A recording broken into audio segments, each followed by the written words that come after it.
Hola, ¿cómo te va? Muy buenas noches. Te damos la bienvenida a Comunistas en la pantalla de Bravo TV. Ya son las 20:30, estamos en vivo este viernes para cerrar la semana con vos. Te invitamos a que te sumes a nuestra mesa de análisis, reflexión, debate sobre la actualidad aquí en la pantalla de Bravo TV. Voy a presentar a los camaradas que me acompañan esta noche por la extrema derecha. Comienzo saludando a Julián Fava. ¿Cómo estás, Julián? ¿Qué tal, Juan? ¿Qué tal, compañeras, camaradas, compañeros? ¿Cómo les va? Bueno, arrancando este último día de la semana, este día viernes, después de un 1 de mayo, en el que hubo muy poco para festejar, creo yo. En este programa se ha comentado a propósito de las condiciones de precariedad laboral que reinan hoy no solo en nuestro país. Y también quería destacar una dimensión que tiene que ver con eso que Lukács llamaba, el filósofo húngaro, la ontología del ser social, el trabajo como estructurador de la sociedad, el trabajo como realizador, no solo de las ganancias de un pequeño grupo, sino como una herramienta en la que el ser humano de algún modo se va realizando. Bueno, eso hoy está en discusión quizás más que nunca a propósito de las nuevas tecnologías, de la inteligencia artificial, de la robótica, de esas cuestiones que efectivamente son las cuestiones que tiene que discutir hoy el mundo del trabajo y en particular nuestros representantes, ¿no? Voy a saludar también, ya la estás viendo, ahí junto a Julián Fava, Eugenia Milchestein. ¿Cómo estás, Eugenia? ¿Todo bien? Hola, Juan, ¿qué tal? Muy contenta de estar acá. Creo que vamos a hablar de libertad de expresión. A mí lo que me intriga mucho es cómo este gobierno cree en la libertad de mercado, pero se apura a terminar con el periodismo antes de que lo haga la gente. Y si la gente no odia lo suficiente al periodismo, es una profesión que tiende a desaparecer, dijo Caputo. ¿Por qué no ponen presos periodistas? Dijo el Gordo Dan. Están más apurados que la gente en ver terminar el periodismo. Así es, vamos a estar hablando de eso en instantes nada más, pero antes seguimos presentando a la mesa. Mercedes de Alessandro, ¿cómo estás? ¿Qué tal? ¿Cómo están? Muy bien. Bueno, yo soy Mercedes de Alessandro, economista, y como hoy vamos a hablar un poco de la serie del momento, no la había visto, confieso que no había visto, y hoy miré el primer capítulo para poder spoilear algo. Ok, perfecto, no vamos a spoilear nada, voy absolutamente a spoilear no, todo, no sí. lo voy a permitir, no voy a permitir que spoilees. Yo la vi toda, pero igual soy respetuoso del público. ¿Y de qué estamos hablando? Obviamente de El Eternauta, la serie que está enorgulleciendo a los argentinos en este momento, una de las más vistas en todo el mundo en Netflix, y tenemos a uno de sus responsables con nosotros, Ignacio Paul. Bienvenido, Ignacio, gracias. Buenas noches, muchas gracias por el espacio. Nada, un día muy especial para nosotros. Todo el equipo del Eternauta está muy emocionado de lo que está pasando en el mundo entero. Está rompiendo muchos récords que no esperábamos, así que un día muy, muy, muy especial. Supervisor de efectos visuales, ahí está tu presentación, es exactamente lo que estuviste haciendo para El Eternauta. Nos vas a contar detalles dentro de un ratito, Ignacio. Exactamente, sí, totalmente. Gracias por estar con nosotros. Vamos a entrar en el primero de nuestros temas, en minutos hablamos del Eternauta, pero antes, libertad de expresión. A propósito de, en fin, algunos episodios que hemos visto en los últimos días, esta imagen tan perturbadora de Santiago Caputo allí sacándole la foto a la credencial de un fotoperiodista, las declaraciones del presidente Milei reclamando más odio para los periodistas, en fin, todo eso en el contexto de que Argentina, y esto viene del informe, la clasificación mundial de la libertad de prensa 2025, informe anual de Reporteros Sin Fronteras, cuenta que Argentina sufrió uno de los mayores retrocesos en libertad de prensa, cayó 21 posiciones, pasó del lugar número 66 al 87 sobre 180 países analizados. Estás viendo allí el mapa en nuestra pantalla. En Argentina, el presidente Javier Milei ha estigmatizado a los periodistas, desmantelado los medios públicos y utilizado la publicidad estatal como arma política. Esto dice la clasificación mundial de la libertad de prensa 2025. Los países que sufrieron mayores retrocesos fueron el nuestro, Argentina, con una caída de 21 lugares, Samoa, 22 posiciones, y Kirguistán, 24 posiciones. Contame un poquito sobre este informe de Reporteros Sin Fronteras, qué implica y bueno, y qué implica el recorrido que viene haciendo Argentina en este ranking, Eugenia. Sí, el informe de Reporteros Sin Fronteras se está haciendo desde el año 2013, están calificando todos los países según libertad de expresión, se hace haciendo preguntas a una serie de expertos, profesores, periodistas en Argentina y en el resto de los países, y es una manera de saber cómo está la Argentina con respecto al resto de los países y también con respecto a algunos valores absolutos que manejan en Reporteros Sin Fronteras. Además de la caída en el ranking, Argentina pasó de tener 77 puntos sobre 100 en 2022 a 56 puntos en 2025, o sea, si 0 es 0 libertad de expresión y 100 es toda la libertad de expresión, Argentina perdió 20% de esos puntos en 2 años, específicamente en el gobierno de Milei. Ya venía bajando en el ranking en el último año del gobierno de Alberto Fernández, pero siguió bajando todavía más. En 2022 Argentina estaba arriba de Brasil, de Chile y Uruguay, y ahora está abajo de Brasil, de Chile y Uruguay. En esos 3 años la libertad de expresión en Argentina sufrió muchísimo. Ahí tenemos un poco el mapa y, para entender un poco lo de los colores, ¿no? El rojo imagino que es lo peor, ¿no? Y el amarillo o el verde en todo caso sería lo mejor. Una vez más, cómo nos humillan los países nórdicos, ¿no? Fíjate ese verde que aparece allí en el extremo norte de Europa y y tenemos un Asia casi completamente rojo, ¿no? Sí, en casi toda Asia la situación es muy grave, exceptuando Mongolia, Laos creo, no llego a ver. El país con más libertad de expresión es Noruega. Está en los 90 altos, cosa que no es nada sorprendente. Estonia también está muy bien, Suecia, Finlandia. Argentina y casi todo el resto de América Latina están o con problemas significativos o con una situación difícil o directamente en el caso de Venezuela en una situación muy grave. Lo que es interesante hasta que hace pocos años Argentina y Uruguay estaban de color amarillo, una situación más bien buena y fueron perdiendo ese lugar. Entonces, a pesar de que siempre hubo problemas o más problemas en Argentina que en Europa del Norte con respecto a libertad de expresión, la situación está cada vez peor y no hay nada que indique que el año que viene esto se vaya a revertir. O sea, si uno ve los datos de Argentina están cayendo así. O sea, en otros países uno ve una situación más oscilante. ¿Y con respecto a qué variables se da esa caída tan fuerte? Porque, digamos, nos estamos enfocando en lo que es el comportamiento, si querés, de funcionarios, ¿no? Del gobierno nacional y su actitud con respecto a la prensa, pero imagino que esa no es la única variable, porque la verdad es que si revisamos el pasado reciente y no tan reciente, tenemos un montón de situaciones en las cuales funcionarios de los distintos gobiernos y las distintas administraciones de distintos signos políticos se han ensañado con periodistas de uno u otro medio, ¿no? Sí, no es para nada nuevo la situación política en Argentina. Lo que destaca el informe de Reporteros Sin Fronteras es la situación económica. Lo que está más difícil es que cada vez más medios cierran medios públicos. El año pasado cerró la agencia Telam. Hay otros medios públicos que están en problemas o que directamente no cumplen una función periodística, y el gobierno de Milei, a pesar de decir que no usa publicidad oficial y no lo hace de manera transparente, porque cuando piden información sobre a dónde va la pauta de YPF o de Aerolíneas Argentinas o de Banco Nación, dicen que no pueden darla porque eso es un secreto industrial. O sea, sería darle demasiado... Sí, pero sería ¿cuál sería el secreto industrial ahí?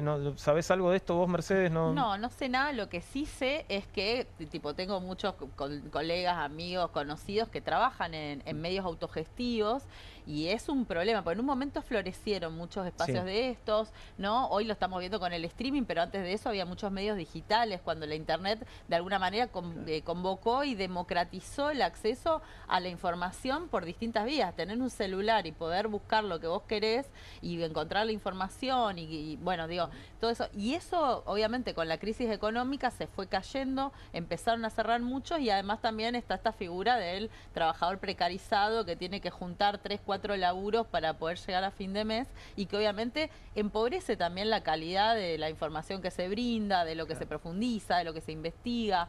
Entonces creo que eso también es un déficit hacia quienes quieren ser informados, quienes necesitan el cierre de Telam, que decía Eugenia, justo estaba hablando con una compañera que trabajaba en Telam, y nos decía que ahora van a hacer en este mes alguna actividad para mostrar un poco el impacto que ha tenido, sobre todo en las provincias. Claro. Porque Telam era un medio que yo cuando estaba trabajando en el gobierno, por ejemplo, en la dirección que teníamos, las cosas que queríamos que llegue a todo el país era Telam. Claro. Porque Telam te ramifica y te lleva Y la todos red de los Radio medios. Nacional, que también se vio bastante golpeada, ¿no? Exacto, entonces vos tenías un canal de comunicación directo con las provincias de ahí levantaban esa información y eso fluía. Hoy no solo no sale de acá hacia afuera, sino que tampoco viene de Misiones, Chaco, Corrientes. Yo soy misionera, chequeo el diario de Misiones de Chusma para ver qué pasó, siempre conozco a alguien, pero la verdad que no me voy a ver qué pasa en Salta o en Chubut, y Telam antes juntaba y generaba eso, y hoy es parte de esta pérdida, digamos, para todos y todas, porque es una pérdida que tenemos también quienes queremos ser informados. Sí, no solo eso, el informe de Reporteros Sin Fronteras también dice que a pesar de que en la ciudad de Buenos Aires, un área metropolitana de Buenos Aires, donde vive un 30 o un 40% de la población, los medios,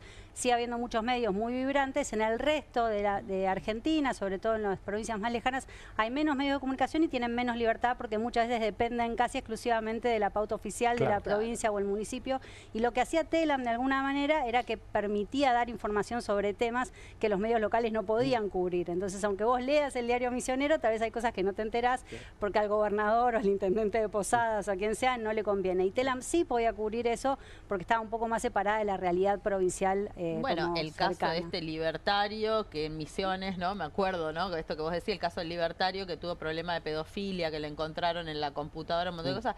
Es un caso que si hubiese pasado acá en Buenos Aires hubiese sido un escándalo alucinante y pasó en Misiones, como era cercano a uno u a otro, lo fueron tapando, escondiendo y salió un poquitito y no cobró la dimensión que tenía.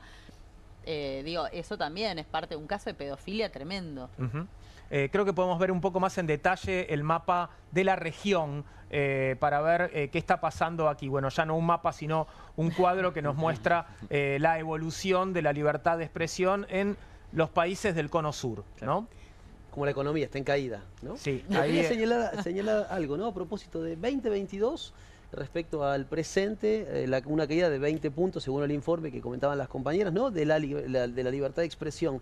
Y es paradójico, porque este gobierno se dice, o que levanta las banderas del liberalismo, y uno de los pilares estructurales históricos del liberalismo fue la libertad de expresión, la libertad de prensa. En este sentido es bastante paradójico. Eso por un lado, ¿no? Es un gobierno que se dice liberal y no levanta las banderas del liberalismo, una de ellas claramente, ¿no? Digo, como formadora de opinión, como lugar de expresión de las minorías, de las disidencias, la libertad de expresión. Eso por un lado. Y por otro lado, el cierre de Telam es tan gravoso como el de financiamiento del Inca. Digo, impactan directamente en la construcción de un sujeto cultural, impactan directamente en la construcción de una cultura con todas sus diversidades. Digo, son dos operaciones que creo que van de la mano en función de esta suerte de sueño autocrático que lleva adelante Javier Milei. Vamos a ver las 4 preguntas clave de este informe, del informe anual de Reporteros Sin Fronteras, para entender también a dónde pone el foco el informe para determinar qué tanta libertad de expresión hay en un país o en otro, ¿no? Esta es la primera pregunta. ¿Logran los medios de comunicación alcanzar la estabilidad financiera?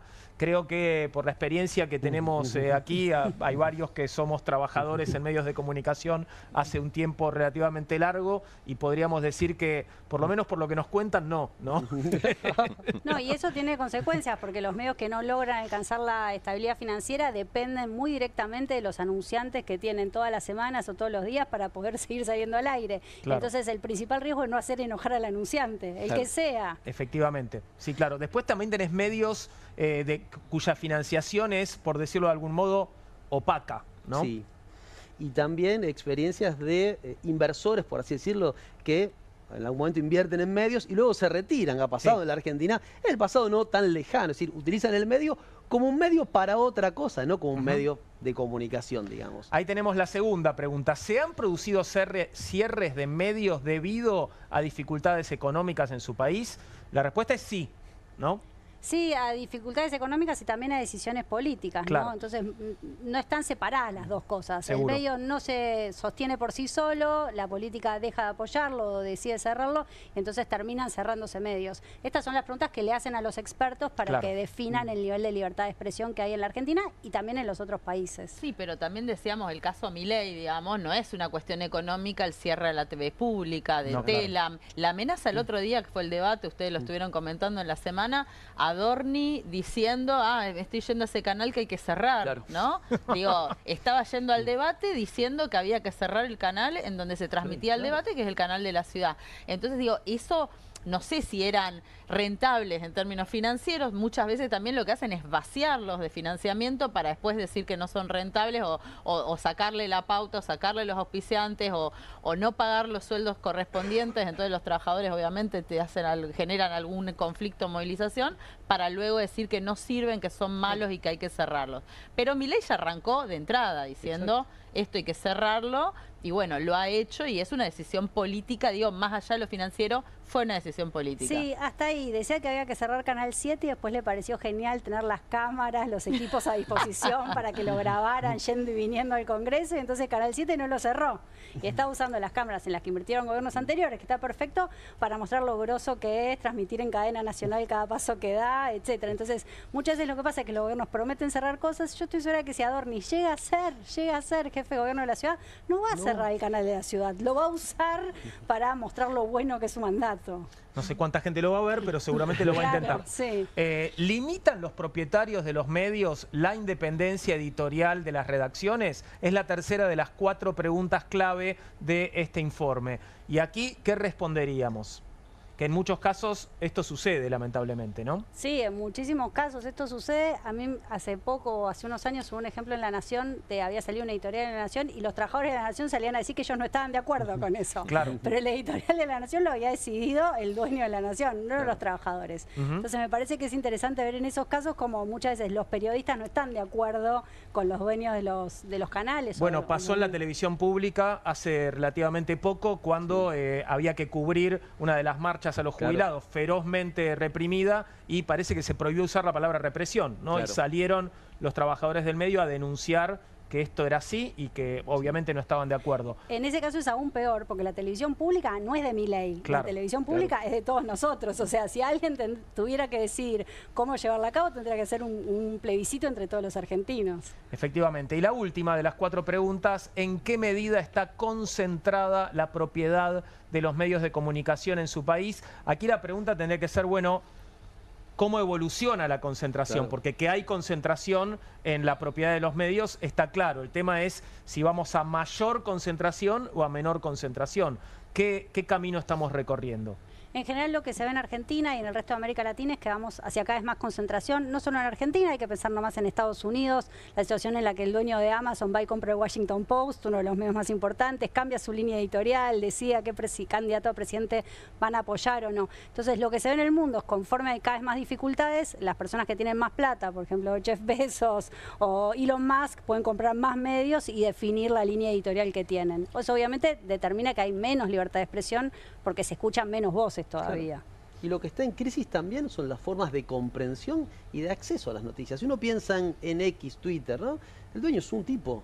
Y ese tipo hace jugar allí, en ese canal, los discursos en función de intereses muy claros. Y uno ingresa allí porque casi que es el modo casi habitual, y diría yo, y natural, digo natural entre comillas, de circulación de la información.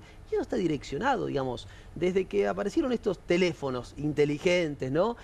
Con redes sociales, etcétera, se ha transformado, digo, no es mi especialidad la cuestión de la comunicación, pero digo, se ha transformado también algo que te decía recién Mechi, ¿no? Digo, cualquiera desde su teléfono puede, eso que fue una herramienta maravillosa en algún momento, ¿no? De denunciar al poder, etcétera, desde el celular, como una persona de a pie, pero también hoy eso está en discusión a partir de los algoritmos, a partir de los discursos del odio, a partir de cantidad de cuestiones, ¿no?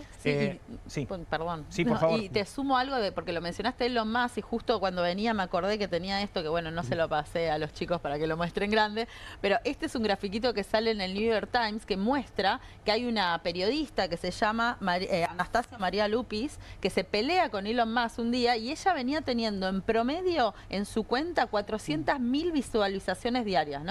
Ponía un post y viste que te da la estadística, cuánta gente interactuó, cuánta gente lo vio, etcétera, 400.000 por día. Se pelea con Elon Musk y pasa a tener menos de 50.000 diarios. Se lo apagaron. ¿No? Se lo apagaron. Y esto no es una pavada. Julia Mengolini, que escribió su libro hablando de cómo la trolean, a cualquiera que está en Twitter hace rato y que es feminista y que tiene una voz pública, a mí 2 veces por semana yo tengo que ponerle candado a mi cuenta, a veces irme a dormir y no ir porque vienen cataratas de insultos, ¿no?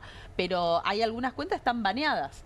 ¿Qué significa están baneadas? Te denunciaron un día porque a mí me han denunciado varias veces, se ponen de acuerdo los libertarios y te denuncian por cualquier cosa, dicen que vos dijiste no sé, y antes te denunciaban y te bajaban la cuenta directamente. Ahora hay que hacer una serie de pruebas para demostrar. Pero una vez que te banearon, vos no apareces en búsquedas. Claro. Entonces yo quiero buscar a Juanita, Pepe, y pongo Juanita, Pepe, y no hay manera que me aparece eso visualizado. Y estas son decisiones de un tipo, y el caso de esta salió en el New York Times, una nota gigantesca, mostrando cómo le apagaron a la mina. Y entonces algo que es tu forma de trabajo también, porque hoy la mayor parte de quienes trabajan en medios tienen que tener una cuenta en Twitter, o en Instagram, o en TikTok, o en alguna de las plataformas que se usan para el consumo masivo, y estos tipos tienen el switch de poder apagarte. Es así. Bueno, los dueños de la pelota, ¿no? Los dueños de la pelota. En este caso, vamos a ver un episodio que cuenta John Eguier sobre 2 periodistas marcados por el presidente de la Nación y cuyo futuro, bueno, por el momento desconocemos. Escuchá lo que contaba Eguier. El día ese que estaba Milei, y Milei pidió no verlo. Dijo, no lo puedo ver a Novarecio, no quiero verlo. En el canal decidieron dejarlo a un costado, le pidieron por favor que no aparezca porque Milei pidió no verlo, no lo puede ni mirar a los ojos, no puede ni cruzárselo. Novarecio estuvo encerrado en un cuarto en el canal. ¿Pero por qué? No podía salir porque no podía cruzárselo de ninguna manera a Javier Milei. Trataron de que Novarecio no se lo cruce a Milei. Esto pasó la semana pasada, el jueves, el día que Milei, esto fue a la mañana, Milei a la noche se va al funeral del Papa Francisco. Sí. A partir de esto surge, me lo contaron varias fuentes, que Javier Milei pidió la cabeza de 2 personas en A24. Personalmente quiere que echen a 2 personas. El canal por ahora está resistiendo porque están al aire todavía. Uno es Luis Novarecio. Milei quiere despedir a Luis Novarecio. Quiere que se vaya del canal. Lo pidió él, lo pidió Javier Milei. Y la segunda persona, A24, que es una persona relevante del canal, es Babi Checopar.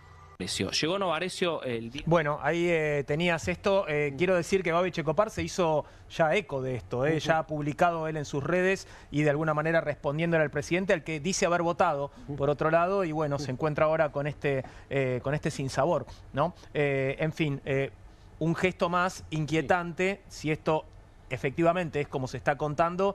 La verdad que es gravísimo. Tampoco es la primera vez que sucede. No es el primer presidente que pide la cabeza de un periodista, ¿no? Esto ya ha sucedido antes, pero no por eso tenemos que permitirlo, ¿no? Sí, no es para nada nuevo, ya había pasado antes. Lo que a mí me llama la atención es que muchas personas y muchos periodistas que en otros casos salían indignados a defender a sus colegas, en este caso nadie parece decir nada. Hoy salió Johnny Viale en la radio a decir que bueno, que al final la gente no confía en los periodistas y que si el presidente se enoja con el periodismo es porque le rinde, porque el 80% de los argentinos no confía en el periodismo y habrá que hacerse cargo de qué pasó. Y yo pienso, bueno, pero empezá por vos, es tu programa, ¿por qué no empezar por tu programa? Claro. Bueno, tal vez él cree que lo está haciendo, tal vez él cree que está haciendo un mejor periodismo. Sí.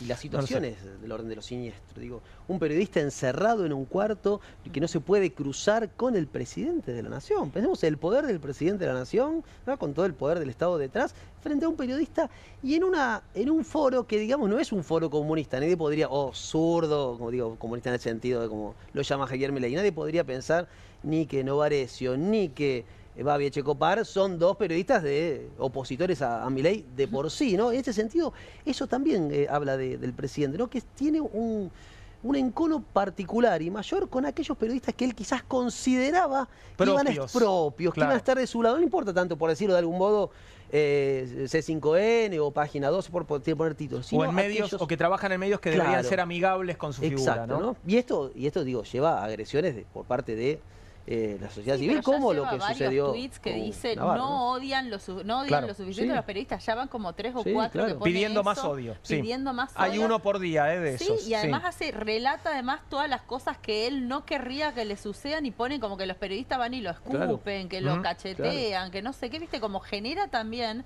una especie de estigmatización. Y digo, yo creo que hay veces que estamos medio ya anestesiados ante todo esto, porque bueno, también lo he hecho con artistas, que te diga Lali Depósito, Lali se la banca, es una petiza que se la banca, ¿no? Pero digo, hay mucha gente que deja de participar en la conversación pública. Yo te digo, yo desde el feminismo, tengo un montón de compañeras que cuando ganó Milei cerraron su cuenta, se pusieron candado por el nivel de hostilidad que reciben. Y vos decís, bueno, son redes sociales, es la vida virtual. No, no, no es la vida virtual. Es todos los días yo miro mi cuenta de Twitter y es mi manera de trabajar también. Entonces, si yo no puedo entrar a mi cuenta de Twitter porque me están insultando, es un problema. Y eso le pasa a muchísimas personas que se oponen a este gobierno o que, como Novarecio, simplemente dijeron que no estaba bueno el discurso de Davos, ¿no? Claro. Vamos a cambiar de tema, pero antes de pasar a hablar del Eternauta, aprovecho la presencia de Ignacio Paul para preguntarte, Ignacio, si esto de lo que estamos hablando, digo, vos trabajás en la industria cultural, si no trabajás en un medio de comunicación, sí, en la industria cultural, ¿te interpela de algún modo? Digo, ¿sentís que resuena también en tu ámbito esto de lo que estamos hablando? Todo lo que están diciendo es un poco la realidad, claramente, en ese sentido, de muchos trabajadores de la industria audiovisual, desde ya que hay muy poco trabajo actualmente por la paralización que todos estamos al tanto de lo que no se produce, digamos, hoy en día en el cine nacional.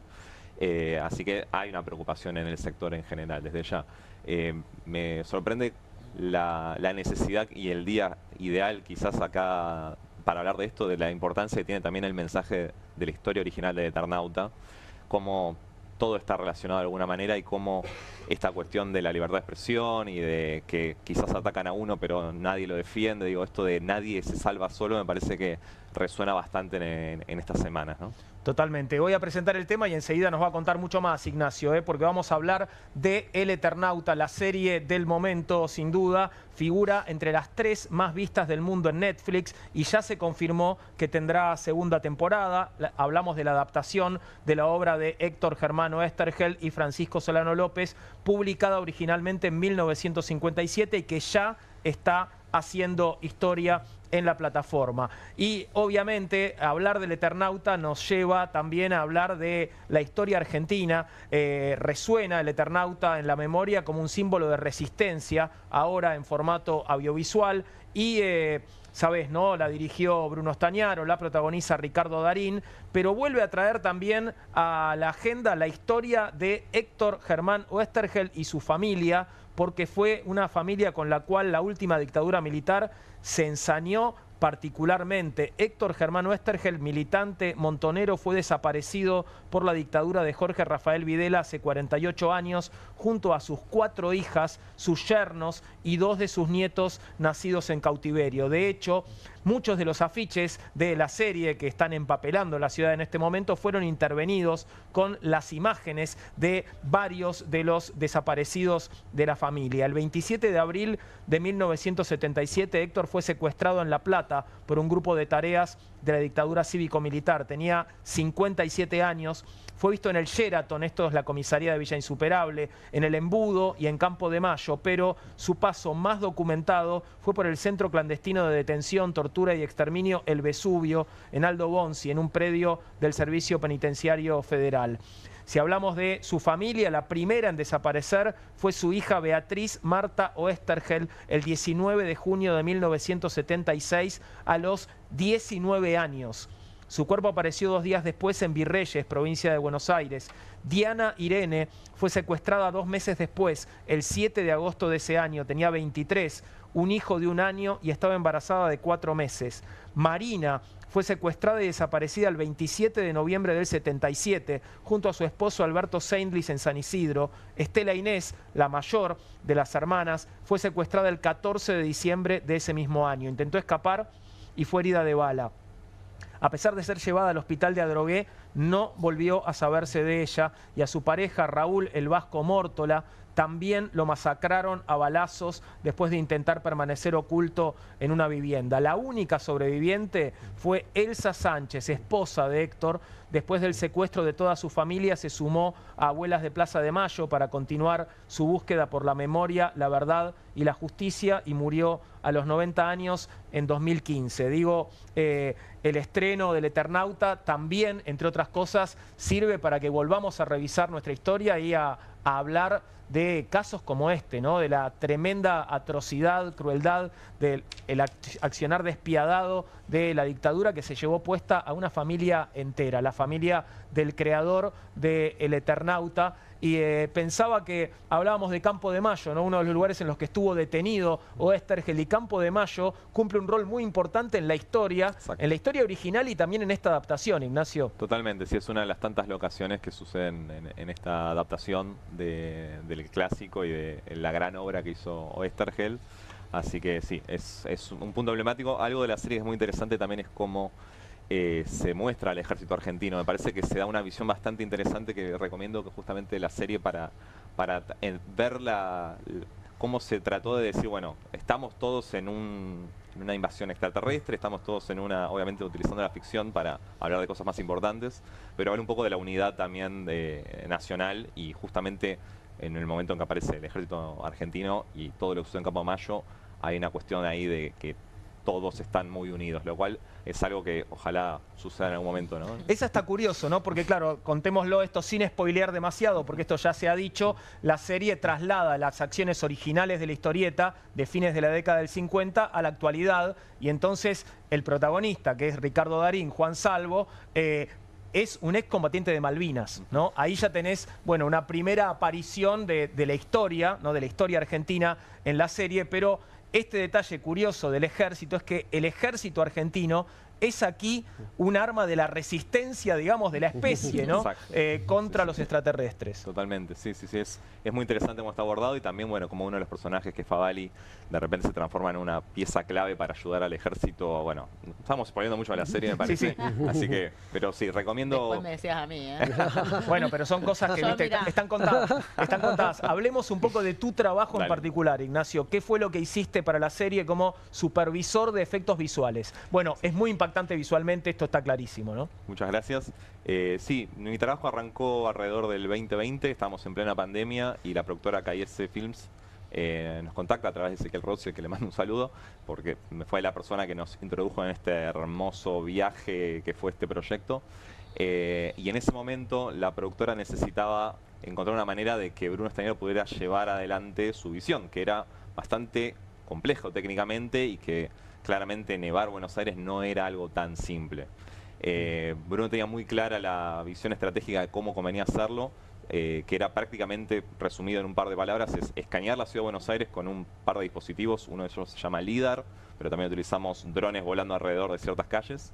Y una vez que logramos, también sacamos muchas fotos, y una vez que logramos digitalizar ciertos sectores de Buenos Aires, los pasamos a un modelo 3D, y con ese modelo 3D logramos hacer todo lo que quisimos: nevarlo, destruirlo, cambiarle las puertitas, ponerle lo que quisiéramos, para poder contar con esas locaciones todo lo que sucede en la historia de la serie. La verdad que es un proceso que después se utilizó justamente con lo que llama Virtual Production, que es también un área que estuve supervisando junto con Pablo Acame, que estuvimos ahí espalda a espalda. Ambos somos de Control Studio y estuvimos muy metidos en lo que es el inicio de todo este desarrollo técnico. Y en sí, cuando logramos poner esos escenarios virtuales en unas pantallas de LED gigantes, en un estudio que está muy cerca de acá, justamente, casualmente, está acá Codelfia, acá por Barracas, ahí es donde se estuvo grabando gran parte de la serie, en estudios con pantallas gigantes. Lo que los actores sienten al momento de ingresar a este estudio es que están inmersos en ese lugar. Ese fue un poco el desarrollo tecnológico grande que estuvimos haciendo, y que aparte sirvió mucho para lo que Bruno quería fundamentalmente remarcar, que la ciudad es un personaje más en la historia, que no es cualquier ciudad, no es Nueva York, no están destruyendo la Estatua de la Libertad, a pesar de que hay un guiño a una Estatua de Libertad en el momento de la serie a propósito, obviamente. Una Estatua de la Libertad que los porteños la tenemos identificada igual. Bien. En ese sentido, digo, fue muy importante para la visión de esta serie que la gente reconociera dónde estaba sucediendo cada momento de la historia. Entonces, con todo el equipo creativo, que es un equipo gigante, equipo técnico de artistas, de coordinadores, productores, la verdad que estoy hablando por 500 trabajadores aproximadamente. O sea, hay mucha gente detrás de todo esto, tanto nacional como internacional. Vale aclarar también que hubo también mucha ayuda de todo el sector nacional, pero también hubo colaboradores externos, digamos, en ese sentido. Y que la visión fundamental era que el espectador supiera dónde está pasando cada momento de la historia. Y creo que creemos haberlo logrado porque la gente ya empezó a subir a las redes estos videos de lo grabaron a la vuelta de mi casa, esto. Y hay muchas cosas que no se grabaron realmente, eso es lo interesante. Solamente se escaneó y se hizo después digitalmente en un estudio o con un croma en algún momento, pero directamente es algo que no existía originalmente como locación real quizás, en ese sentido, ¿no? ¿Y hubo desarrollos tecnológicos originales para la serie? Digamos, ¿inventaron cosas o recurrieron a, bueno, técnicas que ya habían sido utilizadas en otras producciones? Arrancamos utilizando lo que existía, que era este software que se llama Unreal Engine, que es un motor de videojuegos con el que se hace un montón de videojuegos conocidos como Fortnite, por decir uno. Pero es un motor de videojuegos que sirve para un montón de cosas y nosotros lo utilizamos justamente mezclando estos modelos 3D escaneados que eran muy grandes, eran muy pesados y en ese momento no teníamos una manera y no existía una manera muy simple de meter en este software y que todo esto funcionara, ¿no? Pues esto vale aclararlo, todo esto está funcionando en tiempo real como un videojuego. Vos podés mover la cámara libremente por todos lados, transitarlo y poner en las pantallas el encuadre que vos quieras, no es un video, ¿se entiende? Claro. Esa es la gran diferencia. Entonces, para que todo esto funcione y que las computadoras que disparan eso en las pantallas puedan correr esto, hubo que hacer un desarrollo que no existía acá claramente y se encontró una manera que fue como, de alguna manera, separar en pedazos como un rompecabezas la ciudad, lo cual fue muy divertido después para volver a ensamblarla, pero que cada artista pudiera trabajar con una franja de varias franjas, mejor dicho, de una calle, por ejemplo, y que varios artistas pudieran trabajar ciertos locales, ciertas partes distintas en paralelo, digamos. O sea que cuando se grabó en este estudio que está aquí cerca, con estas pantallas LED gigantes, los actores estaban actuando delante de las pantallas. Exactamente, sí. De hecho, ellos están delante de las pantallas y ven lo que está sucediendo y muchas veces las pantallas tienen algún tipo de acción. Por ejemplo, en el capítulo 1, que acá ya varios lo vieron por lo que entiendo, hay un momento de un choque, por ejemplo, de un auto, que es al principio del capítulo. Digo, ahí lo que están viendo en ese momento sucedió realmente en un set, en las pantallas, por ejemplo. O sea, eso no se agregó en postproducción. Fue algo que sucedió en vivo y que los actores pudieron ver a dónde estaba el auto realmente sucediendo en ese choque, entonces las miradas de ellos son perfectas. Digo, eso es algo que quizás para aquellos que no estén muy relacionados con el cine, cuando uno ve esas pantallas verdes y no hay nada detrás y se tienen que imaginar dónde mirar, es más complicado. En este sentido, las pantallas ayudaron mucho a que todo, no solo los actores, también el equipo técnico, el director de arte, la directora de arte, digo, todo el mundo estaba entendiendo dónde estaba el contexto de lo que sucedía. Así que es un beneficio utilizar estas tecnologías para un montón de tipos de escenas distintas.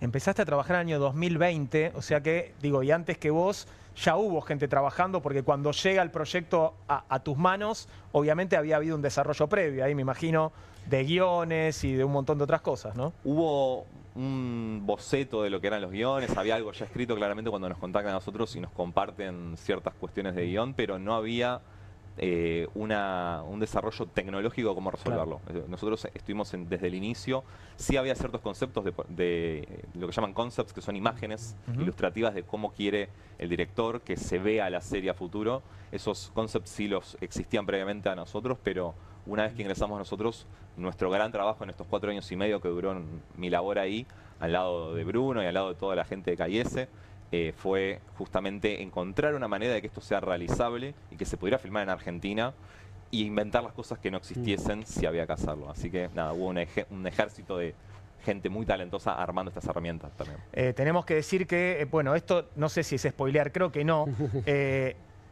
La historia del Eternauta no termina en estos 6 capítulos, que es lo que tenemos disponible para ver en este momento. Yo ya los vi todos y no te estoy contando nada, pero esto sí te lo puedo contar. La historia no termina.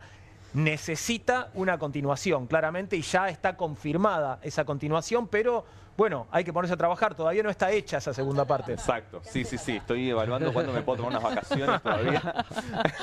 Pero sí. O sea, ahora hay que empezar a planificar lo que va a ser la segunda temporada en cuanto a tiempos y realización. Obviamente es muy prematuro hablar ahora. Pero van a tardar menos, digo, no tarden 5 años, te lo pido por favor. Porque ahora ya tenemos varias herramientas para resolver lo que antes no existían, así que sí. Vamos a ver un poquito del detrás de escena, Algo estabas viendo en las pantallas de fondo, pero te lo compartimos ahora para que veas algunos de los detalles de cómo se hizo el Eternauta.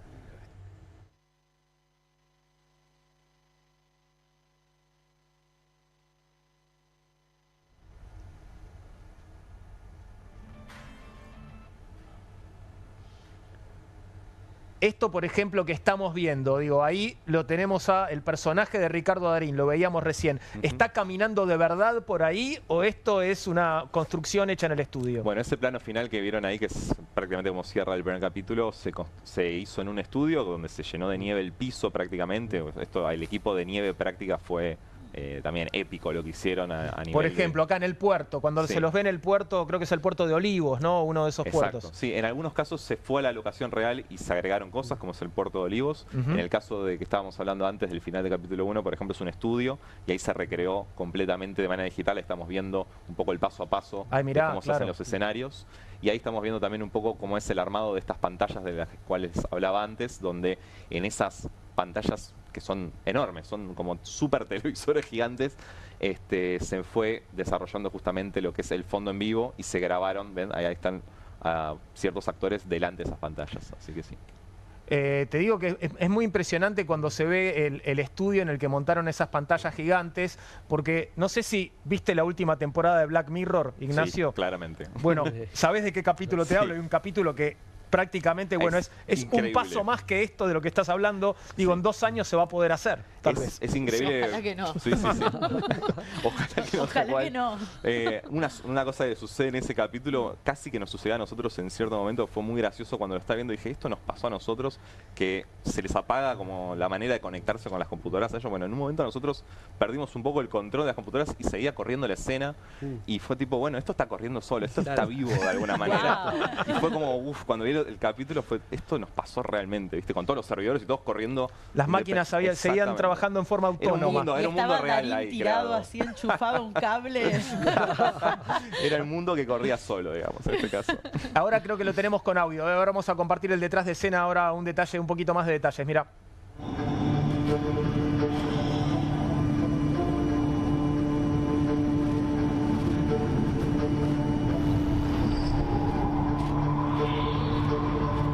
Ya de muy chico que quería ser el Eternauta. Lo que pasa es que en aquel momento era una cosa obviamente lejana, inaccesible.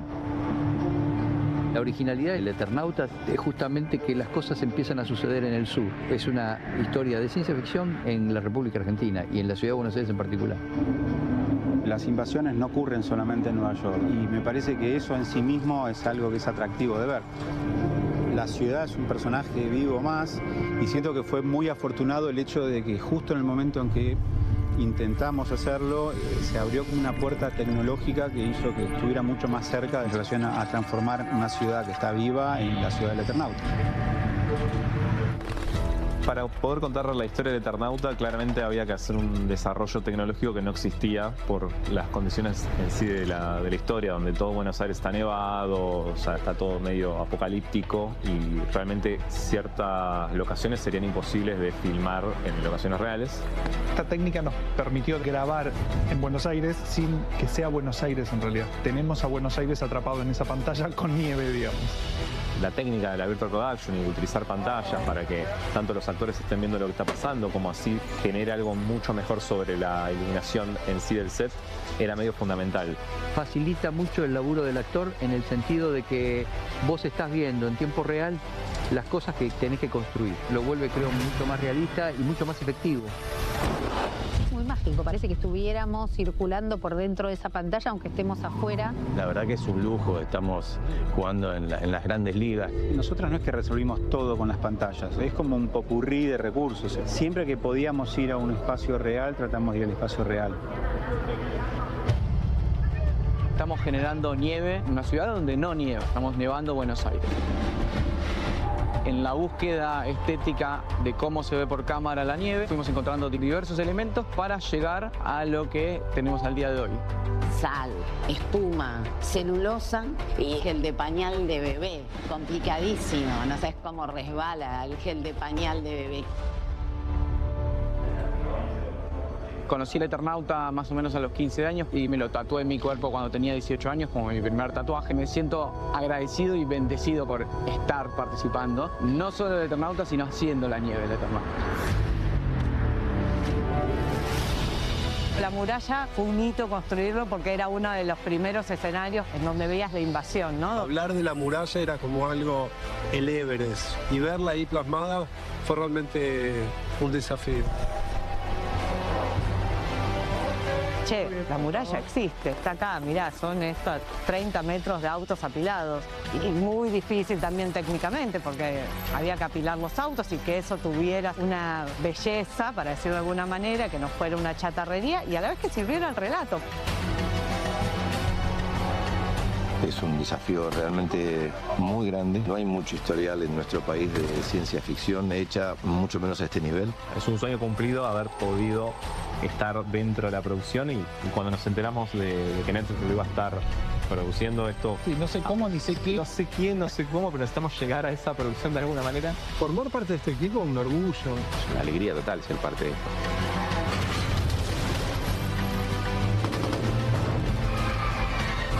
Todos los departamentos que intervinieron en la construcción con mucha entereza, con mucha dignidad, con mucha valentía. Me parece que esa es la más importante, que es corazón.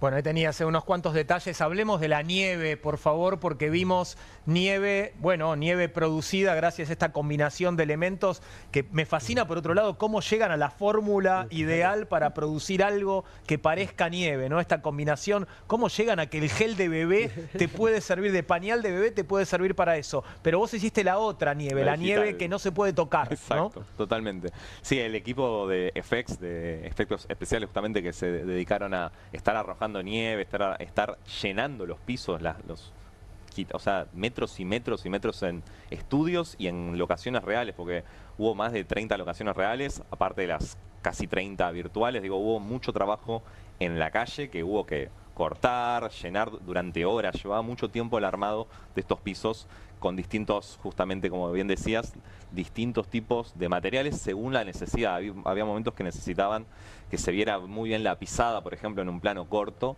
y en ese tipo de planos se utilizaron cierto tipo de materiales, más por ejemplo, por el lado de la sal, por ejemplo, claro, ¿no? Digo, en otros estás viendo que arrojan con un montón de ventiladores nieve en el medio de un set. Esto también vale aclarar, estuvimos arrojando nieve dentro de este set con pantallas, no solamente en las locaciones reales, lo cual se imaginarán que los dueños de las pantallas que están por acá no estaban muy felices, pero nada, más allá de eso, que les mando un saludo.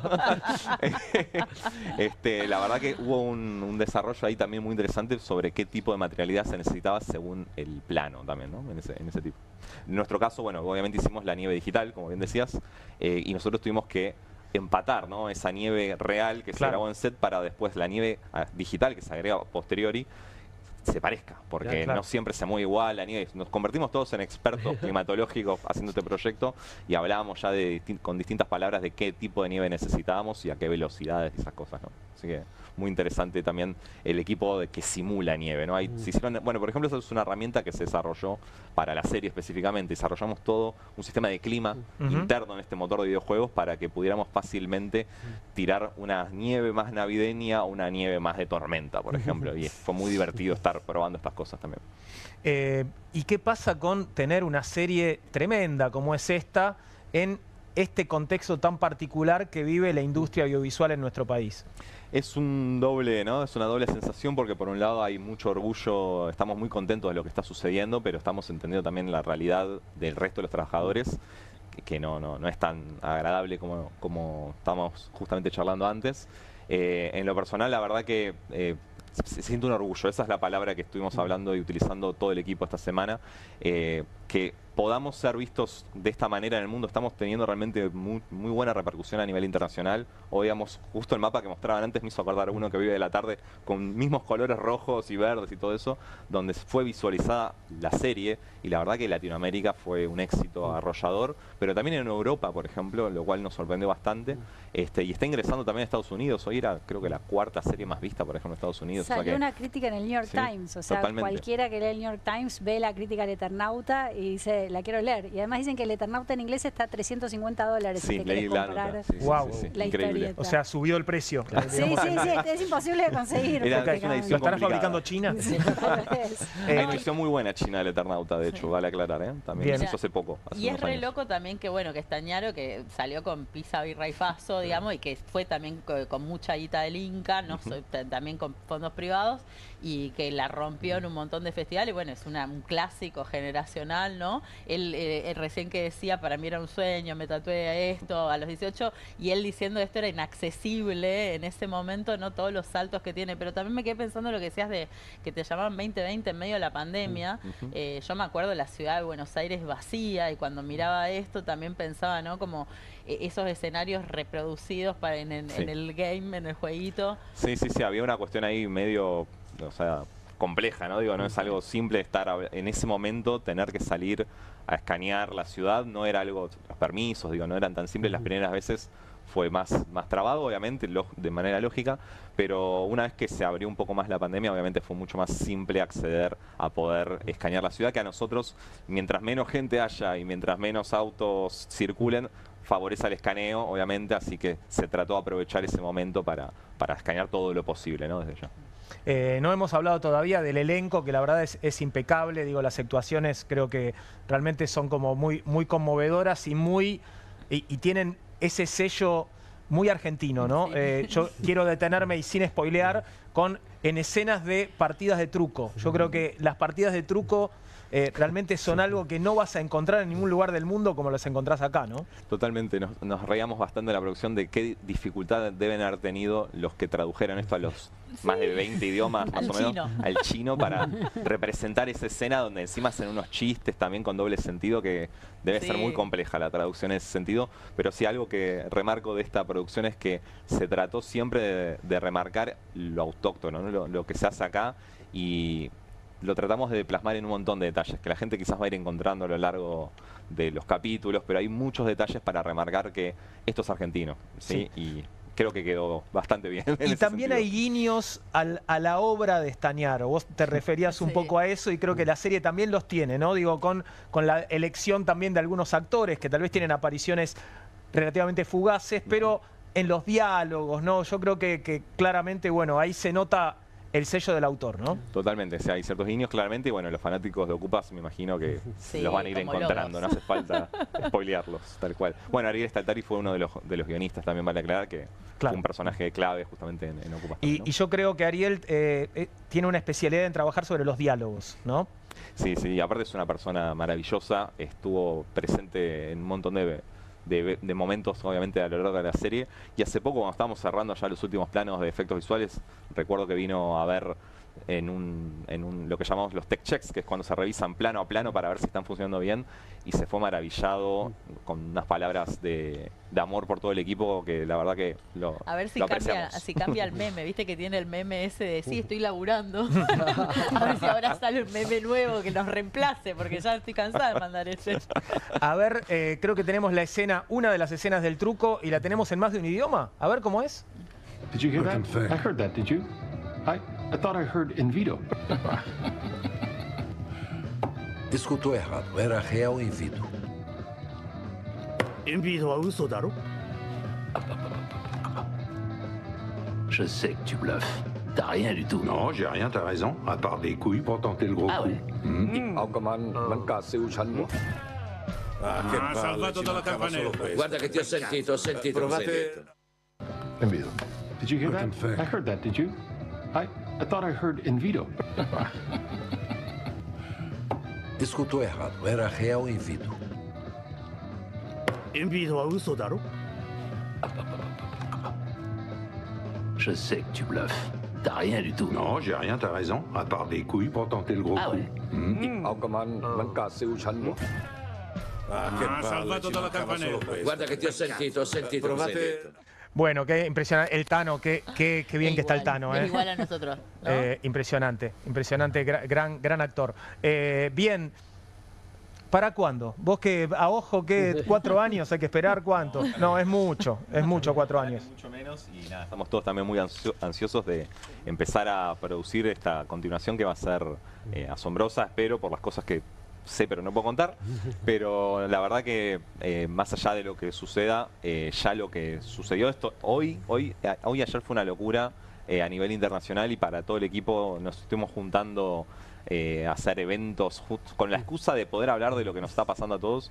Y la verdad que nada, le mando un saludo obviamente a todo el equipo que hizo una cuestión épica. Esto realmente fue una épica que técnicamente cuando arrancamos a hacer esto no parecía viable, y acá estamos hablando de lo bien que salió, así que nada, es un sueño realizado en ese sentido. Un relato épico y una épica de la producción también, ¿no?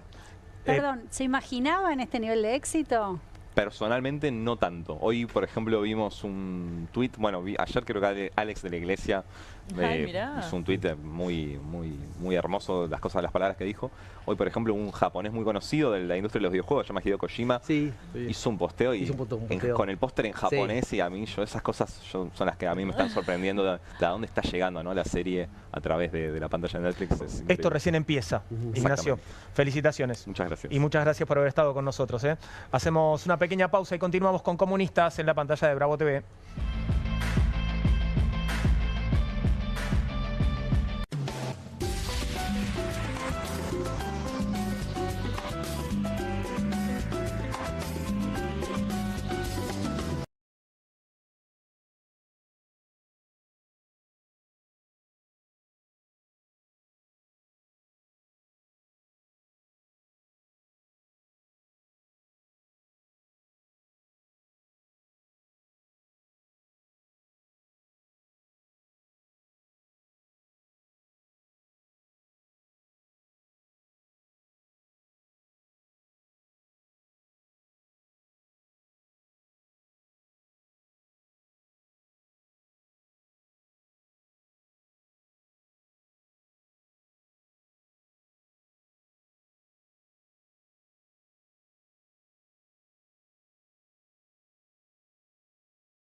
de hace unos años. Bienvenido, Fernando. Gracias por estar con nosotros. Muchas gracias. Gracias por la invitación. Presentate un poquito más. Contanos un poco más sobre vos, por favor. Bueno, mi nombre es Fernando Saicha. Básicamente me presenté a una licitación en Uruguay hace 10 años para producir cannabis recreativo. Una licitación pública internacional que hizo el gobierno.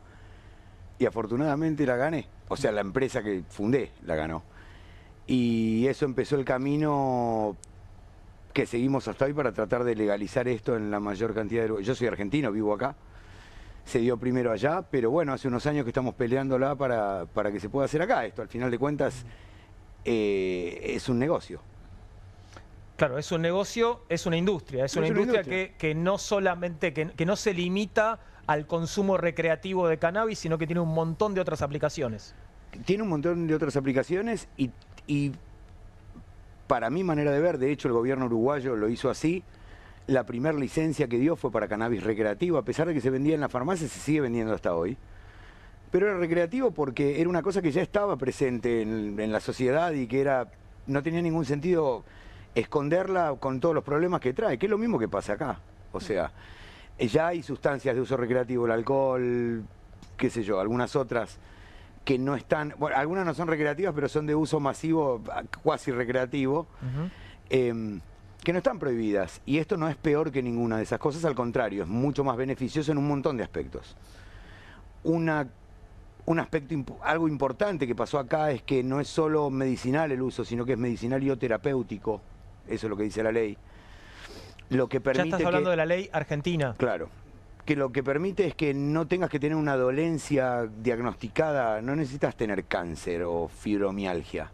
Puedes tener ansiedad o puedes tener insomnio. Para tener tu registro, claro. A eso te referís. Pero claro. Estamos frente a un retroceso igual en estos tiempos con respecto a la distribución de registros, al acceso a los registros. Hay una revisación de los registros entregados. ¿En qué situación estamos? Hay un intento de retroceso. El intento de retroceso nace de las declaraciones de algunos funcionarios públicos que dicen vamos a parar todo y revisar todo, que queda en palabras, no hicieron nada de eso. La verdad es que yo, sin ser abogado, trabajo con abogados, con ingenieros agrónomos, o sea, esto es una actividad multidisciplinaria realmente. Y lo que sucede es que lo que hay es un palo en la rueda gigante en un montón de aspectos. No se dio de baja el ReproCan, que es lo que permite que personas diagnosticadas por un médico o atendidas por un médico, el médico es el que pide el permiso para vos, para que vos puedas cultivar o hacerte atender por un club de cultivo, lo que se llama lo que nosotros llamamos club de cultivo, que en realidad es una asociación civil sin fines de lucro, con fines medicinales, por la sencilla razón de que hay gente que no tiene mano verde, como se dice, para criar plantas, o son menores, o son mayores de edad. Mayores me refiero a gente mayor o gente que está impedida motrizmente. Esto implica un montón de conocimiento, no es tener un malbón en un balcón. Claro. Podés esperar una temporada entera y no tener ningún resultado, o tener un resultado nimio. Y si lo estás usando por un motivo médico, más que nada no podés correr ese riesgo o no sabés qué hacer. Si yo tuviera que fabricar mi propio ácido acetilsalicílico porque me duele la cabeza, no tendría ni idea. Esto es lo mismo. Existe la modalidad de autocultivo y si no, vos como autocultivador, teniendo el ReproCan, podés recurrir a una asociación civil a la que le delegás tu derecho de cultivo y ellos cultivan para vos. No se prohibió, no se fue para atrás de hecho, pero lo que hacen es, por ejemplo, no renovar los ReproCanes o no... Porque tienen un plazo, claro. Digamos, se vencen después de cierto plazo. Los primeros se vencían al año, que fue una cosa a la que no es que nos opusimos, que les dijimos que era un error al gobierno de la administración anterior, que fue la que lo implementó, que fue lo mismo que pasó en Uruguay, un poco por temor de no saber bien qué era lo que iba a pasar, fueron un poco restrictivos con la cantidad de THC que podían tener las flores que se vendían en la farmacia, lo que hizo que la gente que iba a la farmacia dijera, pero esto no es suficiente. Claro. Claro. Hay una larga lucha, perdón. El gobierno lo fue entendiendo y lo fue abriendo. Ahora hay variedades con alto THC en las farmacias uruguayas. De hecho, empezó con 2 variedades y ahora hay 5 o 6, creo que ya hay. Se incorporó una más hace poco. ¿Qué fue eso, en realidad? Ir subiendo el nivel de THC. Acá empezamos al revés, empezamos por la parte medicinal en vez de la recreativa, y lo que hacen es, los primeros reprocanes se vencían al año, las reválidas de eso se vencían a los 3 años, o los nuevos se vencían a los 3 años, y hay gente que está con el reprocan pendiente, después de haber hecho la reválida, hace 1 año y medio, desde que subió esta administración. Sí. Hay un discurso de la ministra de Seguridad, de Patricia Bullrich, respecto del reprocan, de la criminalización. En este caso, una cuestión que tiene que ver con un derecho que es el derecho a la salud, me parece, un derecho integral, ¿no? Un derecho al bienestar en general, digo, porque acá hay una larga, Fernando sabe más que yo de esto, pero hay una larga lucha que han dado las madres con hijos con epilepsia refractaria, etcétera, digo, madres que no encontraban en la medicina tradicional respuestas a dolencias, a padecimientos, a enfermedades, y recurrieron efectivamente a lo que uno podría llamar terapias alternativas, pero que tienen que ver con algo del orden del bienestar general. Y también hay que decirlo, hay un gran negocio en Argentina de farmacéuticas, hay un gran negocio que no solo en Argentina, digo, no estoy descubriendo nada con esto, digo, me parece que también estamos ante un gobierno que en este punto en particular, digamos, frente a una política de derechos que inauguró o a la que le dio respuesta el gobierno anterior, con todas las falencias que tuvo el gobierno anterior, vemos efectivamente un ataque discursivo, pero también un ataque en cierto, como se criminaliza la protesta, se criminaliza a la opinión, libre opinión de periodistas, se criminaliza la disidencia y se criminaliza también algo que tiene que ver con el bienestar, creo yo, en general, a lo que hace a la salud de un modo integral, independientemente de la cuestión recreativa o de la cuestión, en este caso, medicinal y o terapéutica, ¿no? Hay algo acá que me parece que es un derecho que se ha conquistado en los últimos años. Hay una larga tradición respecto de esto. Aparte, cuando uno escucha por la TV las declaraciones, por ejemplo, de la ministra de Seguridad diciendo eso, la gente no lo sabe, pero uno que está más metido en el tema, la ministra de Seguridad sale a decir que van a prohibir todo y empezar de vuelta, cuando esto no es competencia del Ministerio de Seguridad, sino del Ministerio de Salud, por un lado. Por otro lado... Igual tenemos Ministerio de Salud. Hay secretaría. Eso, sí, claro. Es secretaría. Claro, como la educación. Pero es raro, porque por otro lado, dicen esto por un lado, y por otro lado hay documentos que nosotros hemos encontrado o hemos recibido anónimamente, donde el gobierno explora las opciones económicas que les puede dar el cannabis. Eso sale del Ministerio de Economía, o sea, tiene los logotipos. Porque hay un potencial económico en la industria del cannabis muy grande, ¿no? Sí, enorme, enorme, no solo la parte medicinal, sino la recreativa. De hecho, hay un estudio que hizo la Universidad de La Plata, acá hace un par de años ya. Se hizo una encuesta con un muestreo así absurdo, 65.000 muestras, una cosa así, desde Jujuy hasta Tierra del Fuego. En base a eso, la administración anterior y la actual, porque yo vi los documentos donde lo sostienen, prevén un mercado de 500 millones de dólares interno, se preveía para el año 2025, y de 50 millones de dólares externos de exportación. No, 50 de exportación y 500 de consumo interno. Pero hablaban solo de cannabis medicinal, y al mismo tiempo la Universidad de La Plata hizo una encuesta junto con la revista que con 63.000 muestras, que es una barbaridad de encuesta gigantesca, desde los 16 años hasta los 80 y pico de años, 90 años, que dice que el 85% del uso del cannabis en la Argentina es recreativo. O sea, esos montos de los que hablaba el gobierno y los que sigue hablando este gobierno, por lo menos por lo bajo, pertenecen solo al 15% del mercado que hay. Y además de eso están los mercados externos. Nosotros somos vecinos de Brasil, que tiene el mayor PAMI del planeta. El SUS brasilero es el PAMI más grande del mundo, donde son 215 millones de habitantes. Yo viví unos cuantos años ahí. Me arriesgo a decir que el 90% de la población brasilera se atiende en el sistema público de salud. No está tan difundido como acá la prepaga. Si bien tenés cobertura médica cuando estás empleado, mucho va por ahí. Aún siendo administraciones de derecha, como fue la de Bolsonaro, o Tarciso, que está de gobernador de San Pablo, que era un bolsonarista de la primera hora, sucede que el gobernador tiene un nieto que es autista o que tiene un trastorno del espectro autista y que tomó el aceite. Entonces, en ese estado, iba a decir provincia, en ese estado, el Estado tiene que proveer de aceite medicinal a los pacientes del sistema público de salud más grande del mundo, que no planta nada. Brasil no cultiva cannabis. Hay otra serie de razones políticas, religiosas, es otra cosa totalmente diferente a la que sucede acá. Pero a mí me duele. ¿Cómo se abastecen de Canadá, de Suiza, de Estados Unidos?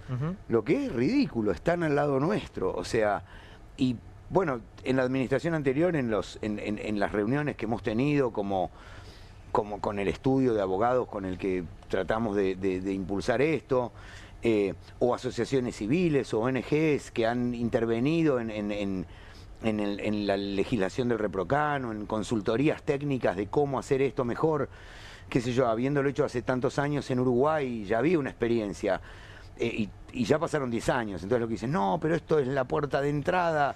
No es la puerta de entrada de nada, hay hasta menos violencia intrafamiliar en el Uruguay.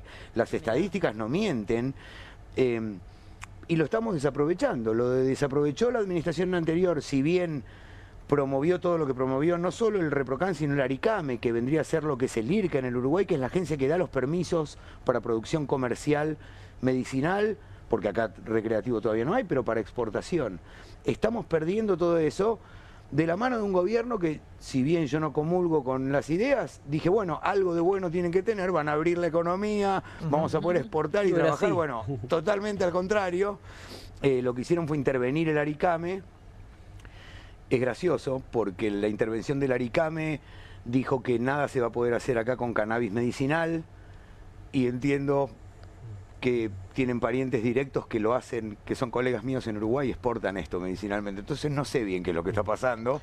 La cuestión es ideológica en Argentina, entonces la objeción desde el poder es ideológica. Con esto que te acabo de decir, quizás haya un poco más que eso. Quizás haya, no lo digo por el gobierno entero, pero haya personas que tengan parientes cuyos intereses se vean afectados si esto se abre acá.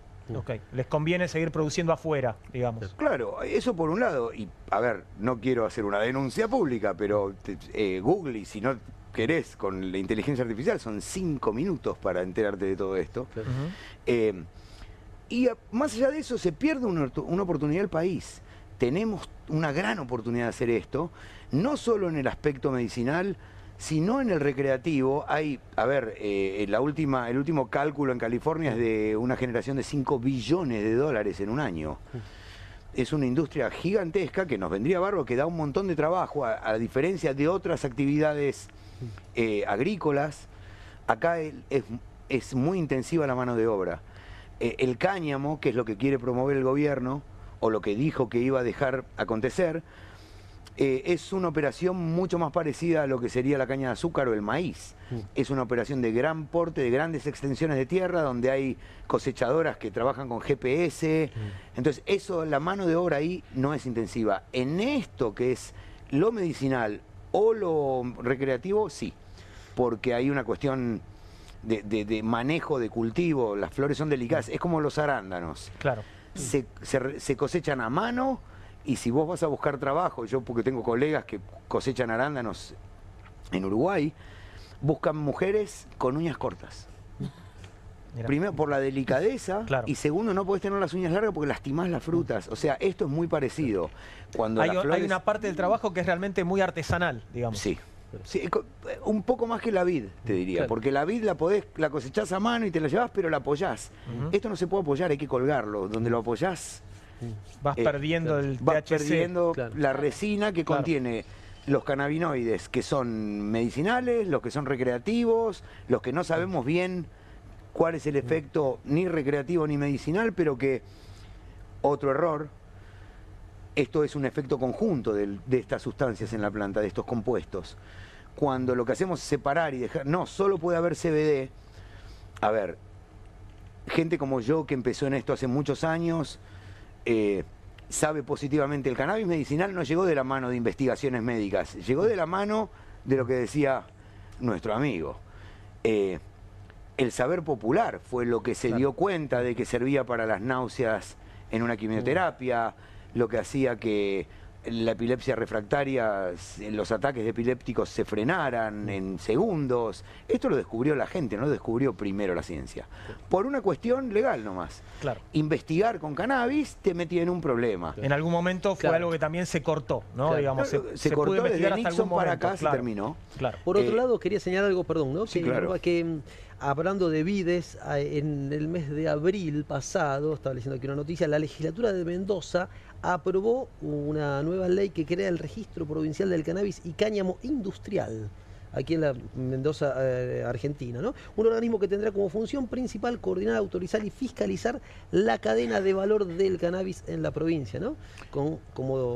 Hay varias notas en distintos medios a propósito de esto, que fue una ley que aprobó la legislatura mendocina, impulsada por el gobernador Cornejo, ¿no? Es decir, por el Poder Ejecutivo de Mendoza, para incentivar la industria en una provincia que, efectivamente, desde el punto de vista industrial, desde el punto de vista de las vides, de la producción, de la exportación, es de las provincias ricas de la Argentina, uno podría decir, ¿no? Y desde el punto de vista turístico, es la principal industria de la provincia.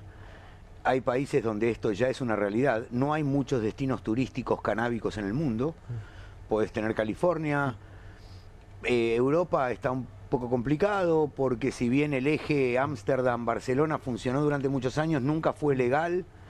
Al contrario de lo que mucha gente piensa que en Ámsterdam se podía hacer cualquier cosa, en Ámsterdam recién ahora se pueden hacer algunas cosas. Nunca se pudo cultivar, había una tolerancia estatal a que de alguna manera aparecía cannabis o hachilla dentro de los coffee shops y se permitía el consumo ahí y en sus alrededores, pero nuestra ley en algunos aspectos es mucho más abierta que la ley de otros países. Que el Instituto de la Semilla, el INASE argentino, haya permitido el registro de cultivares creados en el país o de afuera, es una cosa prácticamente inédita. Esto abre un montón hay un montón de cuestiones técnicas de mercado. El hecho de tener un certificado fitosanitario para la exportación de semillas, eso no estaba en ningún lugar del mundo. Se hicieron cosas que muy prometedoras. Acá, lamentablemente, ahora están frenadas, y una de las decisiones que tomamos colectivamente con la gente que trabajamos, cuando le dimos una oportunidad, lo digo en el sentido figurado, a la administración de ver, bueno, a ver, veamos qué hacen con esto. Inclusive hemos tenido reuniones donde no hemos llegado a nada, y eventualmente mi opinión y la de algunos colegas fue, vayamos a las provincias que tienen una ley provincial, a ver qué podemos hacer ahí.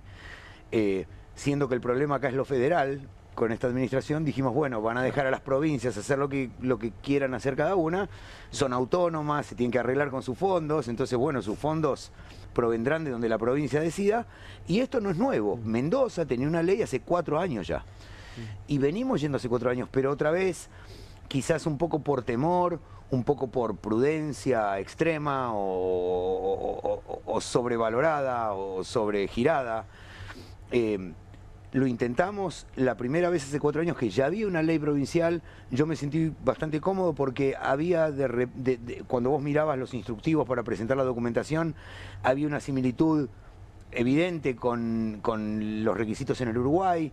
Entonces fuimos con un proyecto hecho a pedir una licencia.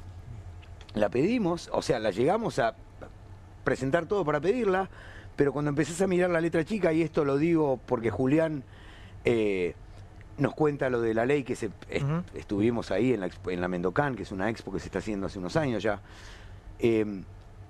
Lo que pasó en la primera ley que hubo, que hace 4 años, era que la reglamentación era tan restrictiva, no con cosas que tengan que ver exclusivamente con o específicamente con el cannabis. No se puede tener el cultivo sobre una ruta provincial, no se puede tener el cultivo sobre una ruta nacional, no se puede estar a tantos kilómetros de una escuela, no se puede esto, no se puede aquello. Cuando nos dimos cuenta, teníamos que poner las instalaciones del campo en un lugar donde no había líneas de colectivo, porque estamos en el medio de la nada, donde no tenemos cómo hacer para que lleguen los trabajadores, porque no hay transporte público en el lugar tan remoto. No parecía una herramienta de promoción de la industria para nada. Es que yo creo que lo hicieron, fue sin querer, no fue una cuestión de restringirlo para que no suceda, sino de un poco de temor. Yo creo que hay que mirar al Uruguay y a otros países. Bueno, es que a nivel país solo Canadá, Uruguay y ahora Tailandia, pero Tailandia es una cosa rarísima, lo han legalizado, y bueno, esta nueva ley que promulga la provincia de Mendoza está pendiente de reglamentación ahora. Bien. La ley está bárbara, dice todo lo que se va a poder hacer, no dice cómo, eso viene en la reglamentación, y es ahí donde tienen que afinar el lápiz para no volver a cometer el mismo error. La ley ya estaba mal reglamentada, era tan restrictiva que era, no por una cuestión de orgullo o de lo que era económicamente inviable. Yo me tengo que dar vuelta como mentor de un proyecto que ata puntas, la punta estatal con la legislación, la experiencia que yo tengo y un inversor que puede ser nacional o extranjero, yo le tengo que explicar en qué vamos a gastar y cuáles son los gastos. Cuando esto se va de madres económicamente porque tenemos que tener seguridad ahí porque estamos lejos de todo y la seguridad normal que se puede usar no está disponible. Cuando tenemos que tener de repente un vehículo porque si hay un accidente de trabajo es muy lejos para llegar y lo tendríamos que llevar. Todo eso cambia la ecuación y hace que se desista. Estamos en los albores de una industria muy potente que no tiene ningún riesgo, la verdad, ya lo hemos visto en otros lugares del mundo y lo que estamos intentando es llevarla adelante. Tengo una duda, un planteo para hacerte y tiene que ver con los clubes de cultivadores. Sí. Desde mi observación, desde mi experiencia, lo que digo, quisiera bregar por una democratización del uso recreativo del cannabis, porque tengo la sensación de que los clubes de cultivadores se han convertido en usinas de marihuana para ricos.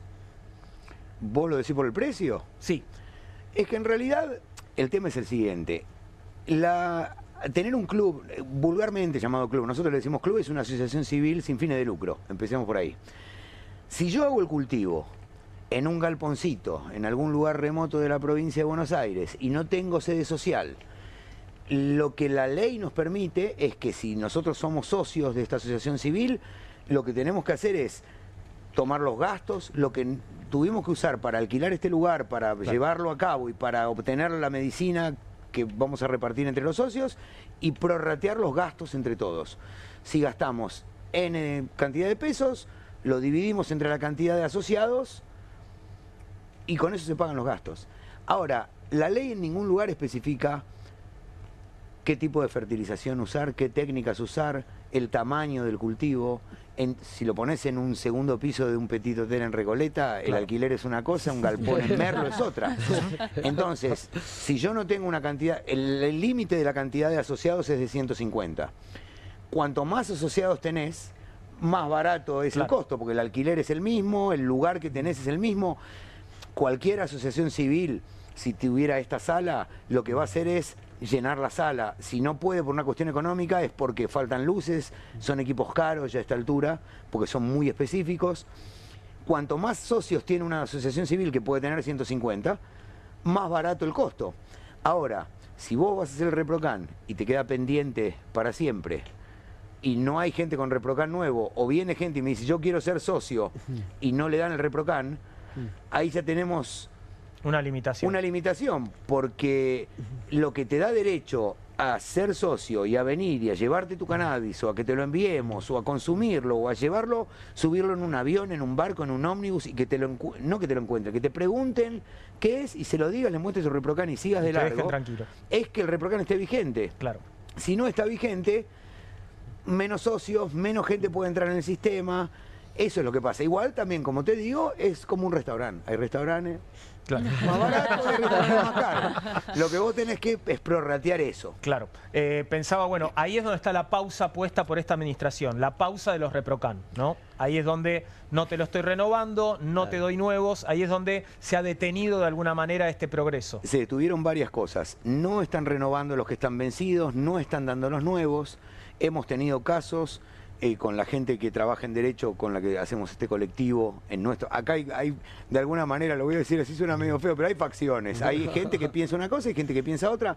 Qué sé yo, está, podríamos decir, la escuela de Mama Cultiva, que tiene una manera de ver todo esto. Hay otras diferentes. No son un montón, pero son algunas. Nosotros lo que hicimos fue empezar a entrar. La ley que te dice, si vos tenés un trámite pendiente en el Estado y el Estado no responde, vos tenés derecho a pedir un amparo judicial porque no te están respondiendo. Nos ha pasado de pedir el amparo y el juez le dice al Ministerio de Salud, den el ReproCan, a una persona, no es colectivo, y de repente se lo dan, sale de la pendencia y dice aprobado, y una semana después vuelve a la pendencia en el sistema. Entonces ahí ya no sabemos si tenemos que ir a decirle, señor juez, lo están tomando de tonto, o dicen, no, fue un error técnico, el software. Sucede que esta administración, que no tiene presupuesto, ya vamos para el segundo año, cuando se creó el ReproCan y el Aricame, fue entre medio de presupuestos. Claro. Entonces no había un presupuesto ni para el ReproCan ni para el Aricame. Ellos siguen estirando que no haya presupuesto, no tienen oficina, no tienen técnicos, no tienen computadora, o sea, no te lo prohíben y no viene Bullrich y lo dinamita, porque no puede aparte, pero al no darle fondos, no hay manera. Última pregunta, breve, señor. te pido la respuesta. Sí. ¿Qué pasa con la persecución a los usuarios? ¿Volvió? ¿Se recrudeció? ¿Nunca se fue? ¿En qué situación estamos con eso? Yo creo que estamos más allá de la rompiente ya. Hay casos puntuales donde se pasan de listos, donde hacen algo que no pueden hacer. Encuentran a alguien con el ReproCan y le confiscan el cannabis, que es su medicina, cuando no pueden. Pero esos son casos puntuales. Es o agentes de la ley que no se enteraron, o alguna fiscalía que está medio en contra. A nosotros nos pasó en Uruguay, nos pusieron un batallón de la Guardia Republicana a cuidarnos y el tipo que lo comandaba estaba en contra. Tuvimos un montón de problemas. Pero yo creo que a esta altura ya es conocido que existe un ReproCan, y en muchos casos, si se pide una investigación o antes de pedir un allanamiento, me consta que la fiscalía primero se fija si no hay un club o si no hay un usuario de ReproCan. Ahora sí es verdad que están habiendo allanamientos a organizaciones, a ONGs, sin pruebas, es una cosa, pero no parece ser una cosa generalizada, sino puntual. Bien. No sé si es el que dirige la fiscalía o el comisario de ese lugar, es así. Hemos llegado al final de Comunistas por esta semana. Les voy a pedir que se tomen unos segundos para despedirse a cada uno de mis camaradas, empezando por Julián Fava. Bueno, queridos compañeros, compañeras, llegamos al final de la semana, en un mes de mayo en el que se avecinan más conflictos sociales, y desde este lugar seguimos bregando y tratando de construir un sentido del orden de la palabra pública que tenga que ver con no naturalizar la mercantilización de la salud, no naturalizar la mercantilización de la educación, no naturalizar la mercantilización de cada una de las esferas de la vida cotidiana, porque hacia eso nos lleva este discurso y nos llevan las políticas de hambre, las políticas de exclusión de este gobierno. Eugenia Michelstein. Sí, bueno, pensando en un gobierno que se dice libertario, a mí me gustaría pedir más libertad para elegir cómo nos curamos y cómo nos divertimos, más libertad para comunicarnos. Creo que al final todo tiene que ver con eso. Un gobierno que llegó prometiendo viva la libertad, carajo, está restringiendo nuestras libertades cada vez más. Qué linda noche, diría Andrés Calamaro. Mercedes de Alessandro. Bueno, yo voy a aprovechar que se viene el fin de semana para hacer usos recreativos y para terminar de ver la serie que nos llevamos hoy tanto para pensar y para disfrutar. Eso, concéntrate para ver la serie. Recreativamente. Muy bien, perfecto. Y Fernando, si querés despedirte también, gracias por haber estado con nosotros. Gracias un por placer. invitarme. Bueno, al final voy a decir lo contrario a lo que dijo Julián. Yo quiero que mercantilicen esto, queremos tener una industria, hay un montón de gente esperando y hay un montón de gente que viene trabajando hace mucho tiempo.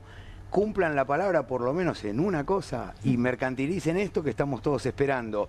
Igual, como le dije a un funcionario que ya lo echaron, porque echan cada 2 por 3, echan a uno, de la subsecretaría o Secretaría de Bioeconomía era en el momento, después de media hora de discusión dije, señor, a ver si entiende, ustedes están de paso acá, nosotros no vamos a ningún lado, estábamos antes que vengan y vamos a estar después de que se vayan. ¿Por qué no se lo ganan ustedes? Porque al final de cuentas 300.000 ReproCan son unos cuantos diputados, ¿no? Así que bueno, veremos qué pasa. Gracias Fernando, gracias por haber compartido la mesa esta noche, camaradas. Hacemos una pequeña pausa y ya llega QR a la pantalla de Bravo TV.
Aquí estamos, ya pasaron 3 minutos de las 10 de la noche y lo estoy viendo ya en pantalla a Pablo Caruso, todo listo para que comience QR, noche de viernes. Vamos que ya la tenemos, Pablo, ¿cómo estás? ¿Cómo te va, Juan? Ya está, ya es viernes, muy bien.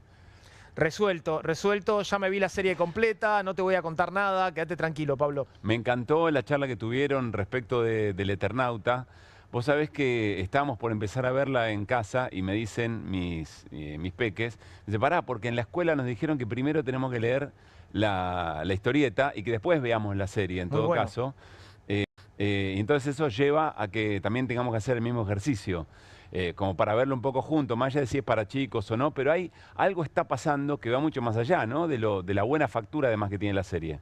Sí, claro que sí, bueno, aparte es una serie, tremendamente argentina, ¿no? Sí. Es como, realmente es muy nuestra y es muy interesante lo que pasa entre la historieta original que tus hijos están por ponerse a leer y que vos vas a releer seguramente y la adaptación de la serie, porque realmente cambian muchas cosas, pero lo que cambia es muy interesante y lo que no cambia también, Pablo. Claro. Vos sabés que me llamó mucho la atención de las repercusiones, lo que más me impactó es un posteo en la red social X de Alex de la Iglesia, director, realizador extraordinario, de gran renombre. Mirá, y por lo que me contaste no lo habías visto. No, no lo había visto, ahí lo estoy leyendo ahora mismo, mirá. Visto los 6 capítulos del Eternauta, absolutamente brillante, modélica, me encantó eso. Y no solamente eso, sino también muy necesaria. ¿Por qué? Porque a partir del Eternauta va a ser posible hacer ciencia ficción de calidad argentina y en el mercado latino. Es ambiciosa, generosa, adulta, soberbiamente escrita. La sensación que he tenido al verla es la misma que tuve cuando leí el cómic. Y me parece muy importante esta repercusión por lo que dice y por lo que vos también mencionabas, ¿no? Por la argentinidad que por lo que cuentan tiene la serie, yo todavía no lo vi. Y además en este momento tan particular para la industria audiovisual en nuestro país, ¿no? Tan golpeada, tan despreciada por otro lado, ¿no? Tratada con un desprecio muy injusto, ¿no? Que esté pasando esto, creo que es una caricia para muchos, ¿no? Que tal vez la están viendo de afuera, porque tal vez, digo, hay muchos trabajadores de la industria audiovisual que no les tocó trabajar en la producción del Eternauta, ¿no? Pero que tal vez ven ahí una suerte de reivindicación, ¿no? Pero además, Juan, estaba leyendo algunos mensajes que al gobierno le va a costar mucho. Al gobierno, a quienes acompañan el mensaje del individualismo, del sálvese quien pueda, le va a costar mucho pelearse un poco con la idea general que tiene el cómic, que es la del héroe colectivo. Se ha hablado bastante sobre este tema. Entonces estaba escuchando a distintos militantes del oficialismo decir, ¿ves? Cuando hay una inversión privada, entonces salen estas joyas. Y eso me parece a mí, no sé qué pensás vos, pero es imposible pensar en las producciones exitosas, aún con el aporte de lo privado, sin creer que se hacen inferiores, que las inferiores se terminan haciendo en aquellas películas que tienen otro costado, que no necesariamente son comerciales, pero que van forjando actores, directores, técnicos. Eso no nace de un repollo, de algún lado efectivamente sale y ahí es donde el Estado. Me parece hasta loco que lo estemos discutiendo. Totalmente. Y te digo una cosa más, te agrego, y esto es lo último, Pablo, que me parece muy valioso de este éxito global, porque ya lo es, éxito global del Eternauta, que va a volver a poner en escena el drama, la tragedia argentina, la masacre de la familia Westergel por la última dictadura militar. De esto también se va a hablar en todo el mundo y esto seguramente a muchos lo va a incomodar también. Sin dudas. Y es muy interesante la intervención que se hizo sobre los carteles que están en la calle. Creo que después lo vamos a hacer en algún momento del programa, porque está la historia y lo que efectivamente hacían, de qué manera militaban las hijas de Westergel, el propio Westergel. A veces son historias todavía desconocidas hasta para nosotros, mira lo que te digo, Juan. Así que eso a nosotros nos lleve a pensar sobre esas historias y que recorran el mundo, me parece que es ganancia por todos lados. Claro que sí. Bueno, el lunes hablamos sobre la serie cuando lo hayas visto. Dale. Un gran abrazo y buen fin de semana.